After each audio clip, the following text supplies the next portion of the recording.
Hi, this is Darius Zanganeh. Today I'm going to talk to you about the general management capabilities of the ZFS Storage Appliance. Today we will first dig into the BUI, or what's commonly called the browser user interface, which you see here.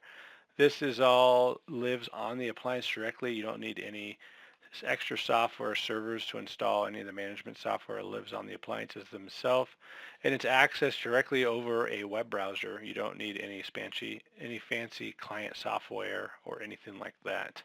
You simply point your browser to the management IP address of the appliance and begin to manage it. You can use any web browser, whether it's Chrome, uh, Firefox, Safari, Internet Explorer, they all work fine. When you first log into the appliance, this is the screen you typically see, the status screen. This gives you a high-level overview of what's going on the appliance. So here we see a view of, at the very beginning, a whole bunch of graphs. These are all powered by dtrace Analytics. They show you both real-time and they show you historical. So you can see this little bar graph moving down here on the disk. That's the current second. Here's the last 60 minutes, the last 24 hours, the last 7 days. I can click on any point in time and it'll pull up the detailed graph for that point. So what I did click on was the last 7 days of disk activity, so I could see that here and it pulls it up. We will drill into analytics in another session, in a more detailed session, but you can jump to it. These analytics are historical and real time, as I mentioned. The other thing you can do with this screen is change the view of it. So this is the default view, but you can go into the settings and you can change both the layout, so in what order these show and what protocols show and what shows up here, as well as the thresholds themselves. So you may have noticed when I was just on this screen, there's little weather icons. So it looks like everything's pretty much sunny here except for the disk. It's partly cloudy. Those are based on some default settings we have for each of these different analytics that you can set. You can either keep the defaults or customize it, and it goes up from sunny, partly cloudy, cloudy, all the way down to a Cat 5 hurricane. So it gives you a much more granular view of what's going on for a particular protocol or piece of hardware on the box versus red, yellow, green. When you see red, it may not mean, it may mean everything's bad, or it may mean that, maybe the box is just doing work. So for instance, in your environment, you may decide that if it has a lightning bolt, it's 85% utilized, and that's perfect. That's what you want. It is very high utilization of the box, and it's just doing work, which is good. It means it's busy. People are using it. Other things you see on the screen are some usage graphs of both pools and memory. So this shows you the disk pools themselves, high-level overview, how much space there is, how much has been used, how much available, what type of compression I have available, and dedupe, how much is free. And I could see if I had multiple pools, I'd see those here, and I could click through them and view them. Also, you see a high-level overview of the memory in the box. So it shows both cache and memory that's being used for other things as well in the box.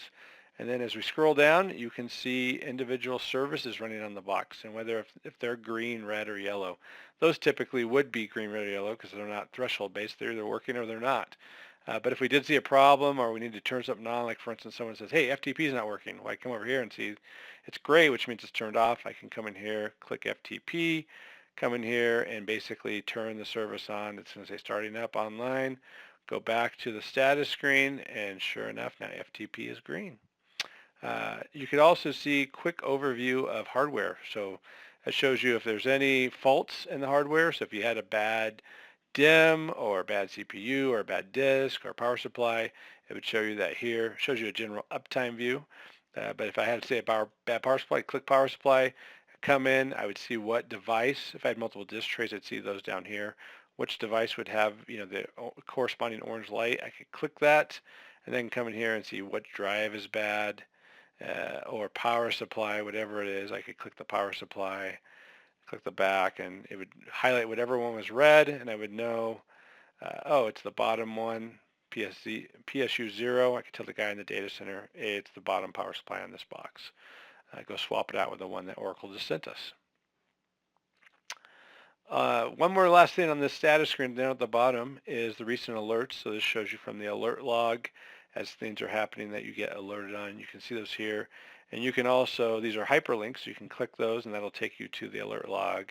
If you want to see more detail, you can click on the actual individual event and find out more detail about it. Moving on, the configuration screen is the next tab we'll review. This is where you configure things, stuff you usually do once, such as configure an NFS service or directory service or system settings such as phone home. It's not something you do all the time every single day, and so it's fairly user intuitive of what you need to do where. Storage is where we configure our storage pools. So you basically plug disk in, it becomes available in here. You can either create a new pool or add it to existing pools. It's very easy. It's hot plug. Again, very intuitive. Not a lot of rocket science to this at all. The network tab is where we set up all of our network settings on the box. So here you can see I'm on the routing tab. If I go to configuration, this would be for all Ethernet type devices, whether they're 1 gig, 10 gig, or even InfiniBand as I have here. We support a full networking stack on the appliance, whether you need VLAN tagging capability, virtual NICs to use lots of different subnets on the same physical device, as well as jumbo frames if you need some of that, and even LACP aggregation between a switch and the appliance itself. The SAN tab is where we set up block device storage. So this would be for fiber channel and iSCSI typically, also SRP. But you come in here, you set up the targets you want the LUNs to be presented out of. Then you assign initiators, whether it's either fiber channel or iSCSI.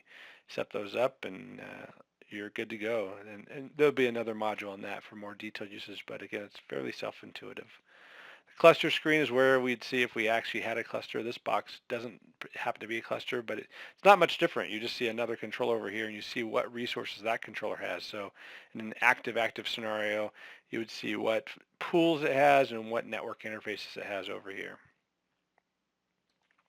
The user tab is where we create and handle administrative users on the appliance. So you can have multiples of those. As you can see, I have quite a few here. You can give them individual roles to control their access. If you want them to access only a specific share or a specific function on a share, maybe you want them to have read-only access, or a network admin has access to the network tab but nothing else. You can do all that sort of here with roles and user permissions.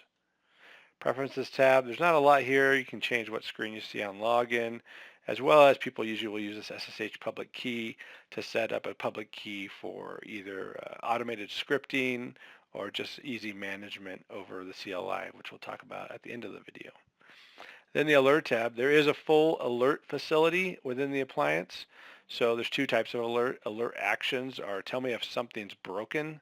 If something happens, like for instance, here's the replication tab. You can see there's an alert log I showed you earlier of replication going on, but you can also have it send you emails. You can have it send an SNMP trap, a syslic message, start recording some analytics, or even run a script based on what's happening. So there's a full alert facility there, as well as threshold alerts. Threshold alerts are based on the analytics themselves from dtrace. So performance-based analytics. So for instance, this one that's defaulting here, tell me if CPU utilization exceeds 95% for at least 5 minutes between 12 midnight and 6 a.m. and only during the weekdays, right? I want to know that, and if it reposts this alert if it happens for 5 minutes. And again, I can do the same sort of actions I could do on the previous one. So lots of different alerting facilities, which are nice in the appliance. The next tab we'll cover is the maintenance tab. There's a few things you do in here. One, you can see defaulted hardware and see things like that if you're having issues with hardware. As the next tab over is the system tab. This is where we update our system firmware. So we go to support.oracle.com. You log in with your account that you get once you become a customer. Then you're able to download the firmware packages. Basically, click here, upload them from your laptop, and they unpack, and then they're available. Our firmware updates are usually all-inclusive and very easy to upload and apply to a system. Problem tab will tell you exactly that. Do you have any problems? The log tab, there's all sorts of logs you can see in the box, both alert logs, fault logs, system logs, audit logs, phone home logs. The workflow tab is where we create scripts to automate things running on the appliance. The shares tab is where customers spend most of their time. This is where we set up both projects and file systems in LUNs. Projects themselves are basically logical containers to hold multiple file systems and LUNs within the same, within one entity. Then we can use the projects to do a few things. One, we can create general standards for a specific project or group. We can create snapshots for an entire project and also replicate an entire project. So it gives us consistency groups is essentially another thing you could use these for. The analytics tab is where we do individual analytics of the box to be able to see a vast majority of analytics. The disk analytic I pulled up earlier is still there, but there's literally hundreds of thousands of analytics you can drill down to, and a detailed analytics session will be available as well to view those.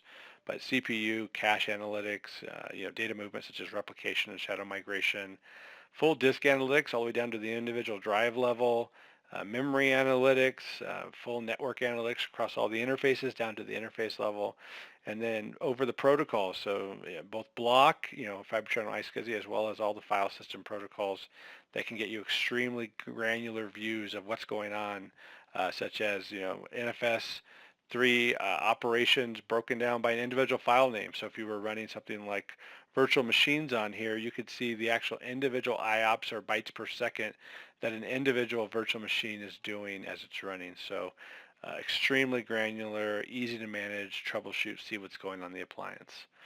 That's it for the high-level overview of this. The one last thing I wanted to show was this. This is the CLI. So the CLI basically runs exactly like the appliance itself. You can see here I'm in the configuration services, so which is identical to if I were to click it on the web browser. I did an LS and it shows me here's all the services. It shows me if they're online, if they're disabled, that sort of stuff. So you can see earlier I had run this and FTP was disabled. Earlier in the video you saw me enable it, and now sure enough it's now online. But anything I can do in the buoy I can also do in the CLI.